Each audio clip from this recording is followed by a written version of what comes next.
Professor Mark Blumenthal, thank you very much indeed. That was so interesting.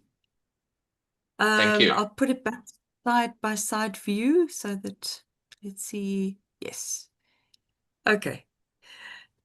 Thank you. That was fascinating and beautiful pictures. My goodness. Really Well, super realistic, well, that's super that that that that's supernatural. that's where you can really you exploit AI to make you some bespoke, tailored pictures for you.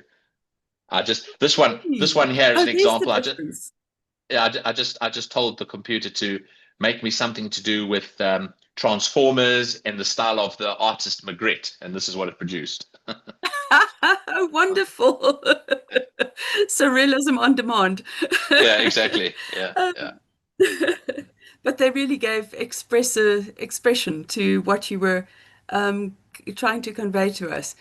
And Thank you. really appreciate your going back into history and back to the fundamentals to just tell us or remind us of where this all comes from. And what strikes me is it's just 100 years old. And it's only 100 years ago that the atom was really understood in any kind of with any kind of insight. Yeah, I thought exactly. That's very true, and that's why obviously we're celebrating the year of the quantum. I thought, I wasn't exactly Mm. sure of who my audience was going to be, but I thought it would be a general audience, not specialists in semiconductor physics. Yeah. So I thought I would talk a Yes, bit around the quantum and the history of that, and then how we use it today, even in South Africa, to advance technology. yes, perfect. Really was very interesting. Thank Thank you. you. Um, any questions, everyone? Just a reminder, your um, raise hand is at the bottom of your screen. Please raise your hand if you want to speak, and then I will allow you to speak, and then you can unmute yourself. So you can't unmute yourself from the audience straight away. You will have to raise your hand. We currently have 63 people in Zoom with 62, and feel free to introduce yourself should you wish to others to make contact with you. So you can post in the chat or in the Q&A. There aren't any questions in the Q&A at the moment, but yes, thank you for that explanation. Also, following up on the question of the quantum computer, because um, it's good to know that we will be involved um, in the quantum revolution um, through knowing what's going on and participating in the research and presumably contributing some of the technological development to the world. Yeah, I mean, my feeling is that it's very true but you know what? I've been working in this space with qubits for a while now, particularly on the superfluid helium project, and I attended a very interesting. I was invited to give a talk at a very interesting workshop in Japan where people working in this superfluid helium space met, and there was a Professor Stephen Leon from Princeton University gave a very interesting presentation, and one of the slides he presented, which I thought was very telling and was quite fun, is he took a picture of the Princeton engineering department with its front door. And there was the front door of the building, and there were some stairs down onto a path, and then the path led onto the central courtyard in front of the building. And he took these little colored, I don't know, toy dinky cars, these small little kids' toy cars. And Yeah. he had four of these cars, which he had put near the building, and took a picture of this. Now, the first car was right by the door of the engineering building. And he said that represents quantum qubits involved in superfluid helium. And then he had another dinky car, which he had on the first or second step.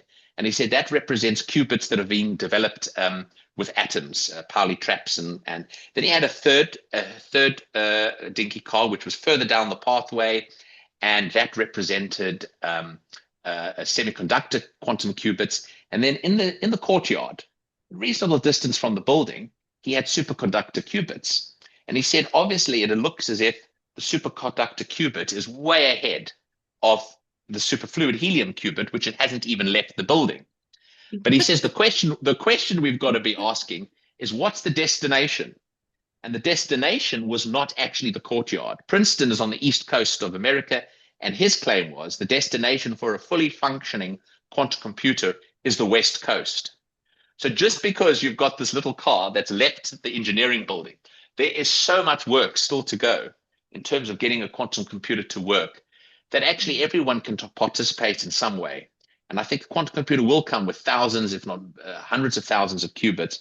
But I think it's important that in South Africa, we have some idea of the technology behind it and are participating in some way. And so that's what we're trying to do in a very small way at the moment in the Department of Physics and at UCT. Yeah. Fantastic. That is Yeah. so interesting. Sure. Can you tell us more about the link that was set up with China, the 12,900 kilometer link? No, unfortunately, that's not in my my Okay. research domain. But you will have. I definitely know some the other speakers coming are would be actively involved with that, and will be able Okay. to give you all the exciting details on that. Okay. Yes, it's fascinating what you're doing, to cool down the NanoElectronics research lab. How do you actually do that? How do you cool? So this system over here. Can you still see my slides? Yes. Yep. So this here is a dilution fridge, and I understand. I think there's one at Wits as well, um, um, and in the country. Now, basically, a dilution fridge makes use of helium gas. So if you take helium gas and you liquefy it, Uh-huh. you can get the liquid to sit at around 4 Kelvin, which of course Okay. is not nearly 7 millikelvin. So what you then need to do to cool that gas down even further is you have to pump on it. So you get a very powerful a pump, and you pump on this liquid. And basically what you're doing is you're encouraging evaporation. Now, the easiest way to see how that works is if you go for a run. If you go for a run or you exert yourself, you sweat. And obviously, what's the purpose of sweating? Your body produces this salt water that sits on the surface of your skin, and the water needs to evaporate, or it tends to evaporate.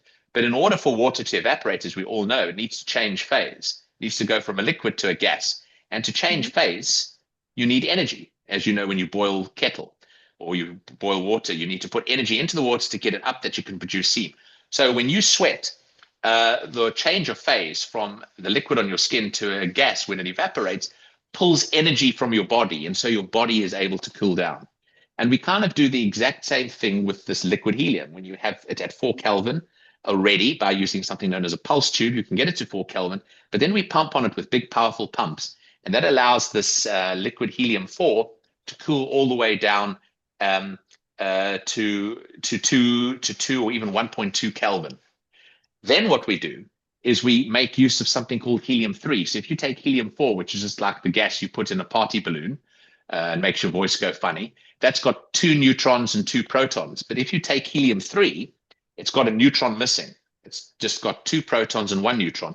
That has fundamentally different properties. Unlike helium-4, its boiling point is around 1.2 Kelvin. So what you can then do is you expose this helium-3 gas to this now cold helium-4, and the helium-3 becomes a liquid. And then in a similar way, you pump on that helium-3 and you can get that to cool down to hundreds of millikelvin.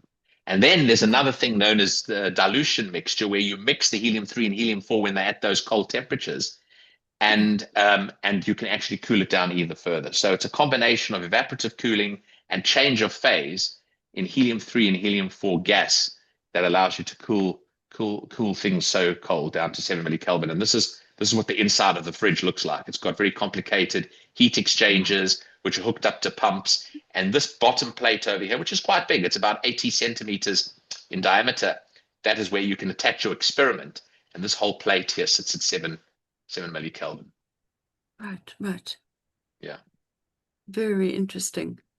My So we goodness. have this in our lab at UCT, and I've got Mhm. about 4 PhD students, 3 master's students, and 2 honor students who work on projects in the lab. Fascinating. Wow. Just thinking if there's something else that We have a shy audience, I see. We have a shy audience for some reason. Yeah. Yes. They're usually more vocal than this. Okay, wait a minute. Here is Balaotse. Balaotse.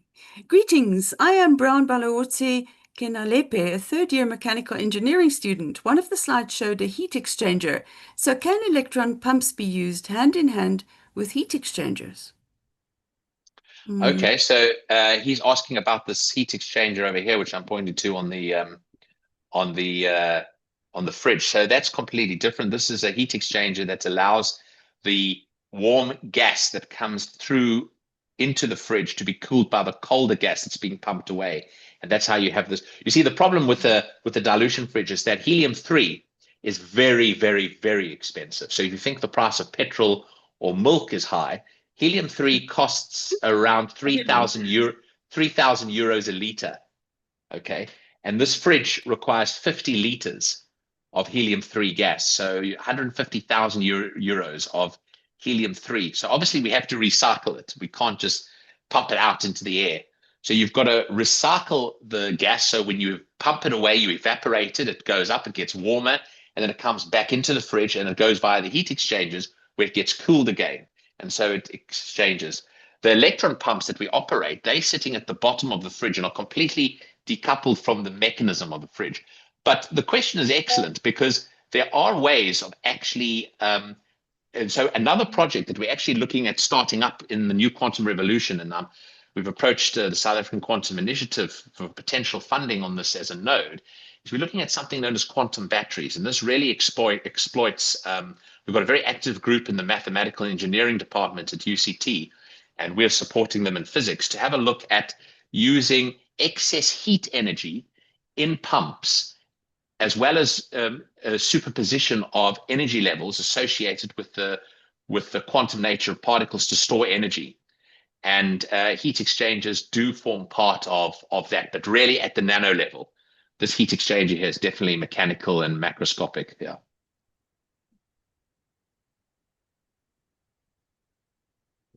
Hope that Very answers the interesting. question. My goodness. Can I ask you about the funding? So Yes, you've sure. had to raise funds for this very specialized cooling mechanism and the research. Um, how, can you tell us a bit more about that? Sure. So of course, yes, that's as everyone knows who works in this space, it is an uphill battle to get funding. But I have been lucky. So the original funding of this dilution fridge was when I returned from the UK to South Africa and took up my position here at UCT. I was lucky enough and to get funding from the NRF, from the National Research Foundation's Equipment Fund, to fund this dilution fridge. And then some money also from the university. And then I've had over the years some funding from SASL as an example, some funding from initiatives between different countries. The NRF is also very good at looking at collaboration. I also, so for example, I've had some collaborative funding between South Africa and Taiwan. I've recently applied for one between South Africa and Japan. Hopefully we get. And of course, the South African Quantum Initiative has been absolutely amazing in terms of their ability to raise funds and to promote this kind of research in South Africa. Um, we've been able to get funding for students and to participate. Unfortunately, we've got the setup in South Africa, but what we lack is clean room capabilities to make these devices. So I've got very good collaborations with colleagues in Germany, the UK. And so the funding we get also allows us to send students to these countries to make the devices in those countries. And then we bring them back to our lab in South Africa and we either do the measurements. So it's a real partnership. And so it's a combination of multiple funding sources that allows us to just keep our head above water and carry out. I think, having lived in Europe and overseas for many, many years, over a decade, and worked in that environment, I find it phenomenal how much we're able to actually do in South Africa with such little funding. I worked in a research Mm. group in Cambridge where the one academic's budget, one guy, was bigger than our country's entire equipment budget. And that gives you the scale of Mm. funding in some of these countries. And we still, we are able to participate in our own way with much smaller pots of money. And I think that's the point that's been made about saying trying to build a computer. We can't really build a quantum computer because we just don't Mm. have the financial resources. But we can, as I hope have demonstrated here, contribute in some way to the technology, to the understanding, and to training of students and future scientists and research workers who are going to utilize this equipment. And I think that's where the Right. space for us to be active is. Yeah. Fantastic. I'm so impressed with that. And I do agree that it is phenomenal what South African scientists are doing with very little funding. It's a perpetual complaint that all of us have that there is such limited funding from the South African Definitely. government for research and for establishing the infrastructure. But at least there is, Yeah. some small investment in the infrastructure and an appreciation of how important it is to make the basics available. And then all of you do a fabulous job leveraging whatever funding is available internationally to make these things work.